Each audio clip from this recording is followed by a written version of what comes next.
Bonjour à tous et bienvenue dans votre journal de ce vendredi 31 janvier. Ce soir, la solidarité autour des Fagor-Brandt. Une manifestation a réuni plusieurs centaines de personnes cet après-midi à La Roche-sur-Yon.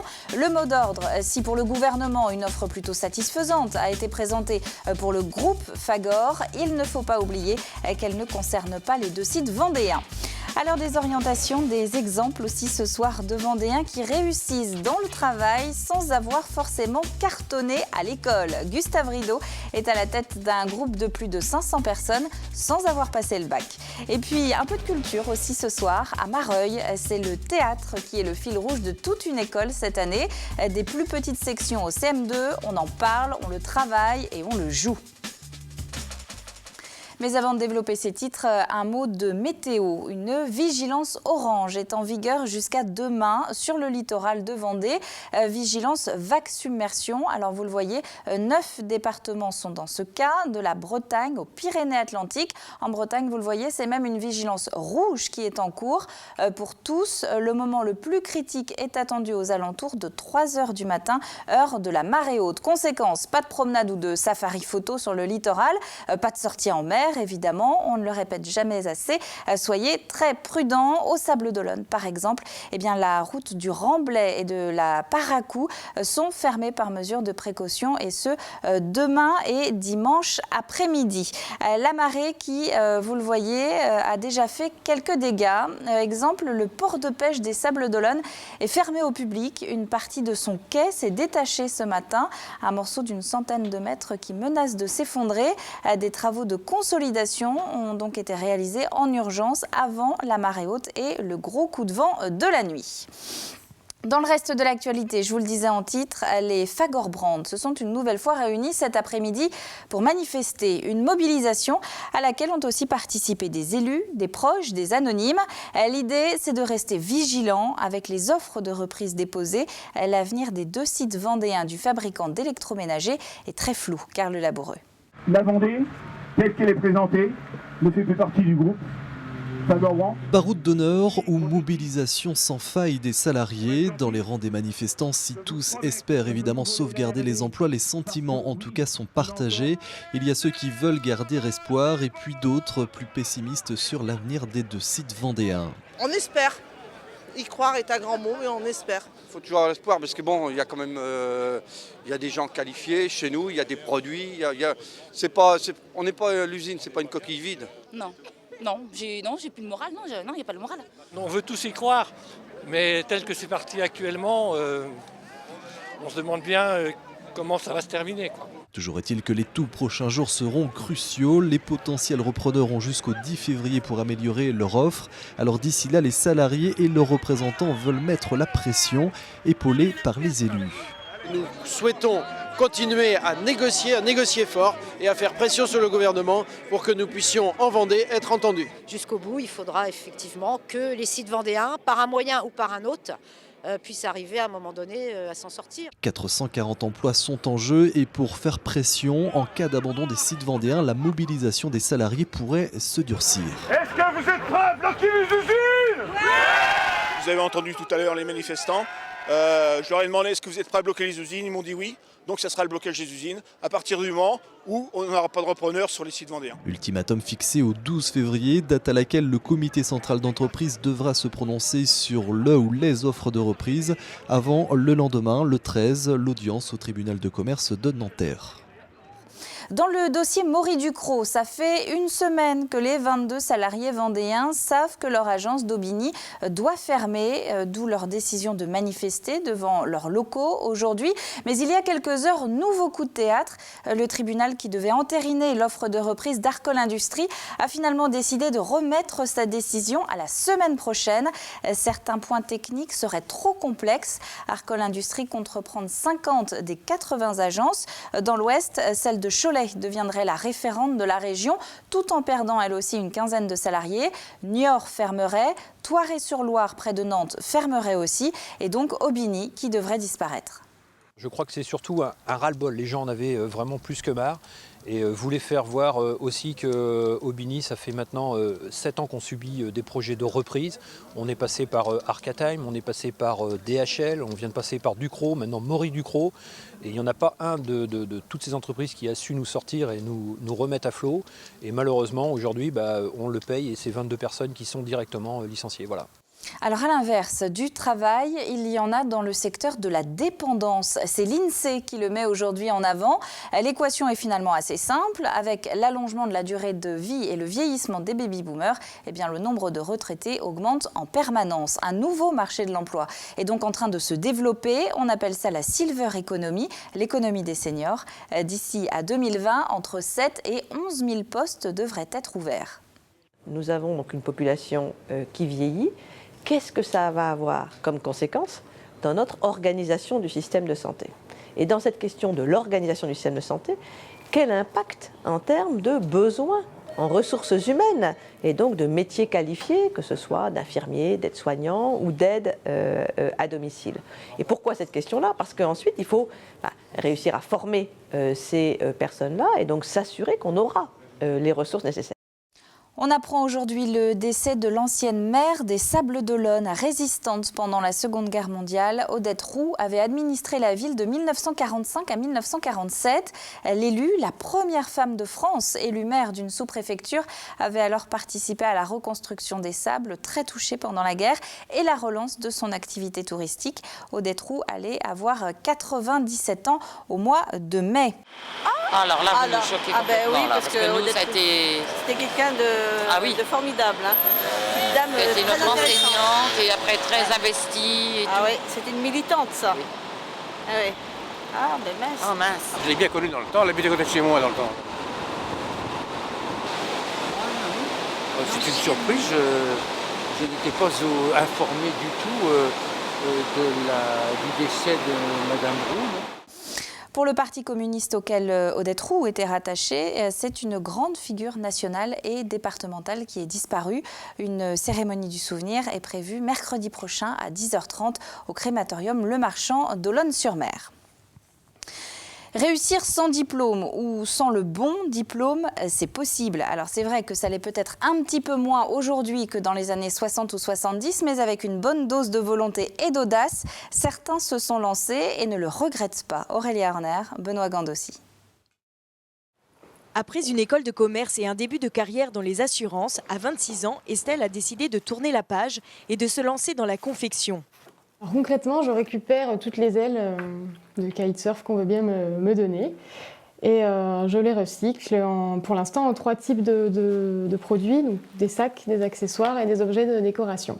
Mais sans aucune formation de couture et à milieu de ses compétences d'origine, Estelle compte surtout sur l'originalité de sa démarche pour réussir. Ces ailes, elles ont toute une histoire, des choses à raconter et du coup, j'aime les transformer en des objets qu'on va pouvoir garder au quotidien. Si l'avenir reste incertain pour la jeune créatrice, d'autres entrepreneurs ont largement passé le cap de la réussite. À l'image de Gustave Rideau, le PDG du leader français de la Véranda. Voilà 40 ans, il monte son entreprise avec très peu de bagages en poche. Un CAP de menuisier, d'ébéniste.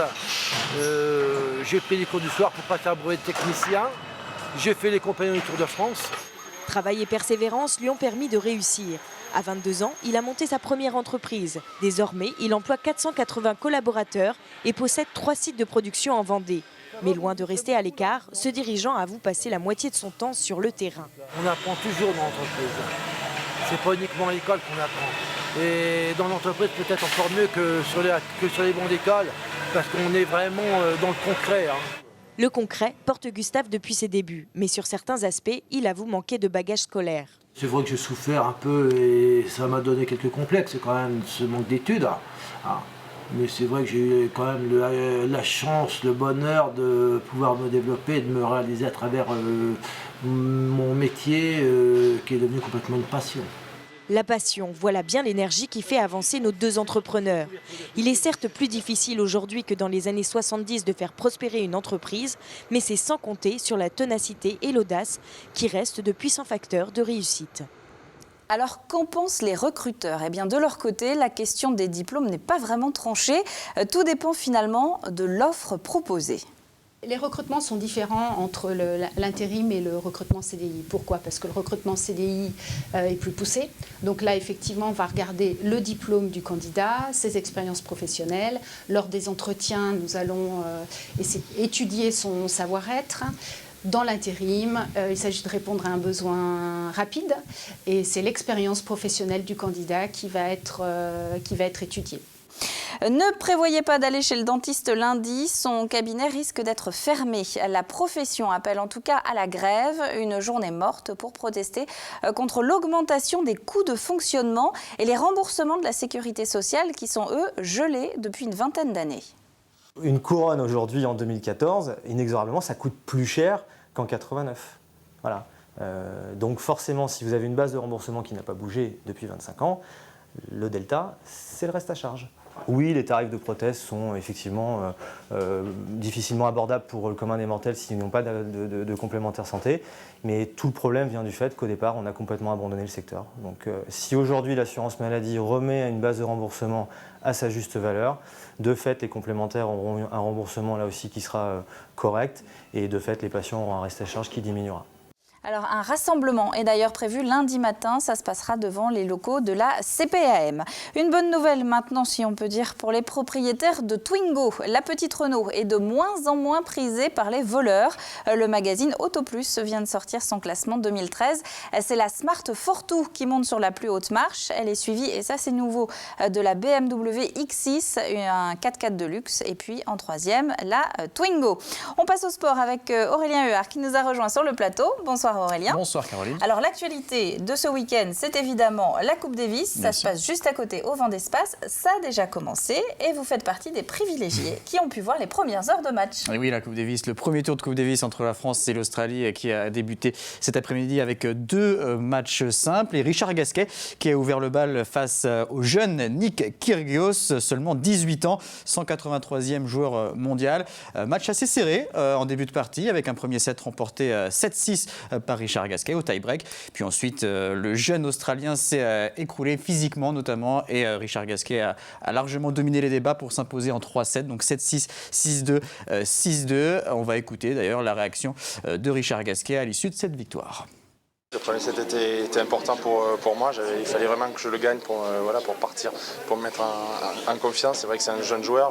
On a beaucoup travaillé dans le premier set. Il y a eu pas mal de rallyes, donc c'était important pour moi de le gagner. J'ai pris confiance par la suite, donc voilà, c'était bien pour moi de le gagner, surtout qu'on a joué presque 1 heure. Donc c'est vrai que par la suite j'ai beaucoup mieux joué. Donc c'est un beau match pour moi et je suis content de pouvoir qu'on puisse mener 1-0. Super ambiance, voilà. Donc on est heureux de jouer ici. On a à cœur de gagner ce match. C'est bien pour moi d'avoir remporté ce premier point, donc j'espère qu'on va réussir à en gagner 2 autres. On va continuer donc cet agenda, Aurélien. On va parler de football, tout du moins on l'espère. Oui, parce que les conditions météo pourraient encore une fois perturber la bonne tenue des rencontres ce week-end. On sait déjà qu'en CFA, le match entre Villeneuve-d'Ornon et Fontenay est reporté. L'équipe des Herbiers, 2e au classement, doit accueillir Concarneau, 7e. Les Herbretais qui n'ont toujours pas gagné en 2014. Et puis en CFA 2, les 2 équipes vendéennes jouent à domicile. La Roche VF accueille Châtellerault, 13e et avant-dernier. La réserve du Poiré-sur-Vie sera opposée à Chartres dimanche à Lidenière.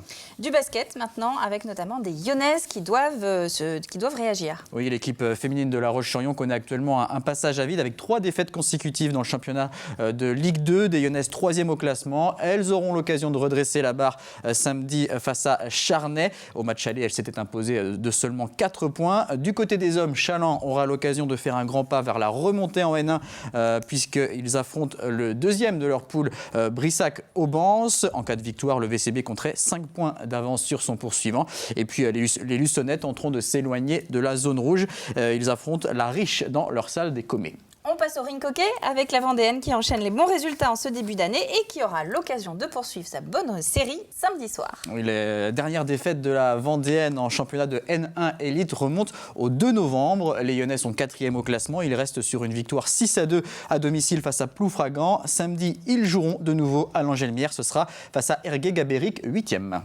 Et puis du rugby, à présent, à La Roche-sur-Yon, qui joue un match en retard. Dimanche dernier, la rencontre de Fédéral 3 entre le FC Lyonnais et Plouzanais avait dû être reportée en raison d'un terrain impraticable. On espère que ce terrain sera praticable dimanche et les Lyonnais auront donc l'occasion de remonter sur le podium. Mais il faudra pour cela venir à bout d'une équipe de Plouzané qui, au match aller, ne s'était inclinée que de 4 points. Oui, parce que finalement, le rugby, c'est comme le football. Si la météo continue à être si les terrains sont trop gras, aussi pourris, on ne peut pas jouer. C'est reporté. Allez, on continue avec du volleyball et un gros morceau au menu de l'équipe de La Roche-sur-Yon ce week-end. Mais c'est de la Nationale 3 masculine et les Lyonnais qui doivent encore engranger des points pour obtenir leur maintien vont se confronter au leader Royan samedi soir. 10 victoires en 11 matchs pour Royan, ça s'annonce donc compliqué pour La Roche. Et puis on termine cet agenda Aurélien avec du handball et deux rencontres de National 2. Et objectif victoire pour Pouzauges. Après 2 défaites, les Pouzaugeais, 7e au classement, ont l'occasion de renouer avec la victoire en accueillant Bordeaux-Codéran, dernier avec seulement une victoire au compteur. Ça sera plus périlleux pour les Olonnes qui vont se mesurer à Floirac, 2e au classement avec seulement 2 défaites en 12 matchs. Les Olonnais eux, sont 10e avec seulement 1 point d'avance sur la zone de relégation. Et on reviendra longuement sur cette rencontre lundi dans 85 chronos puisque nous allons recevoir l'entraîneur des Olonnes, Luc Baranger. On parlera aussi d'équitation avec Marion Magua de la Société Épique Lyonnaise. Voilà, j'ai fait ma petite promo. Votre petite promo. Je suis déçue Aurélien, vous ne parlez pas de ski. Moi j'avais sorti le pull, je ne suis pas dans l'agenda. Bon, je vais continuer avec de la voile. Et Thomas Coville qui abandonne sa tentative de battre le record du Tour du Monde en solitaire en multicoque. Mauvaise météo, retard accumulé et parcours allongé pour contourner l'Antarctique. Il a décidé de jeter l'éponge. Là, on arrive presque à 1600 000 ou 1700 000 de retard, forcément au bout de 3 jours sans avoir bougé. Et en fait, c'est pas tellement le retard qui a motivé aujourd'hui ma décision. Après Cap de Bonne-Espérance, on a des prévisions qui nous emmènent dans des conditions qui deviennent risquées, qui deviennent dangereuses. Et donc la probabilité de faire une grosse bêtise ou de se retrouver en danger et donc du coup d'éventuellement demander du secours et donc de mettre d'autres gens en danger devenait probable et devenait pas acceptable. On va prendre la direction de Mareuil-sur-Lay à présent. L'école privée de la commune a décidé de mettre cette année scolaire sous le signe du théâtre. 1 an pour en parler, 1 an pour s'y mettre aussi. Grégoire de Châtillon. Bonsoir mesdames, et du coup c'est toi qui vas lui faire peur. La peur sera la composante principale du spectacle que devront jouer les enfants au printemps prochain. Surprenez-vous. Arrivez de tous les côtés, de 1000 façons, ok? Allez on essaie. Et là, il va falloir se lâcher pour être crédible. Bonsoir mesdames. Bonsoir mesdames. C'est bien. De la petite section jusqu'au CM2, les 200 élèves de l'école de Sainte-Marie sont investis cette année dans le théâtre. Chaque année, l'établissement choisit un thème fédérateur pour toutes les classes de l'école. Il y a 2 ans, c'était l'eau. L'année dernière, les jeux. Cette année, en jouant la comédie, ils se sont bien souvent surpassés. Mère grand, que tu as de grandes dents. C'est pour mieux te manger. J'en étais sûre. On se rend compte que certains enfants qui ne sont pas forcément à l'aise en classe, eh bien, au théâtre, sont capables de faire des choses assez extraordinaires et surprenantes pour nous, enseignantes en fait. C'est un vrai bénéfice pour ces élèves qui, pour certains, ont parfois du mal à prendre la parole en public. Faut pas avoir peur du ridicule, hein. Ici, ils s'expriment et font travailler leur corps 2 fois par mois avec Angéline, la comédienne intervenante. Avec l'école de Mareuil, ce qui est très intéressant, c'est qu'on travaille depuis la petite section. Donc c'est passionnant parce qu'on va pousser les enfants de manière différente pour arriver à notre résultat final, quoi, qui est se faire plaisir sur la scène le jour du spectacle. C'est très sympa parce qu'on arrive en plus à être en groupe et donc qu'en classe on peut pas trop. Maintenant, c'est au tour des moyennes sections d'entrer en scène pour leur atelier théâtre. Avant de se quitter, 2 petites informations. La première, solidaire. Emmaüs commémore les 60 ans de l'appel de l'abbé Pierre. Si vous avez des vêtements chauds, des couvertures à donner, eh bien rendez-vous demain matin sur le parvis idéal de La Roche-sur-Yon et place du 137e RI de Fontenay-le-Comte. Et puis je vous rappelle la principale information de ce soir, le littoral vendéen placé en vigilance orange vague submersion par Météo France. Vigilance qui court donc jusqu'à demain après-midi. La période la plus critique, c'est cette nuit aux alentours de 3 h du matin. Ne cherchez pas à vous approcher du rivage. Du coup, eh bien, le temps de ce week-end, vous vous en doutez, il n'est pas extraordinaire. Beaucoup d'incertitudes, notamment pour demain après-midi. Et puis de la pluie, des nuages et du vent. Le bulletin complet, c'est dans un instant avec Armelle Pavageau. C'est la fin de ce journal. Merci à vous de l'avoir suivi. On se retrouve évidemment lundi, même heure, pour le prochain point sur l'actu vendéenne. D'ici là, très bon week-end à vous tous sur TV Vendée. Soyez prudents sur le littoral et à lundi.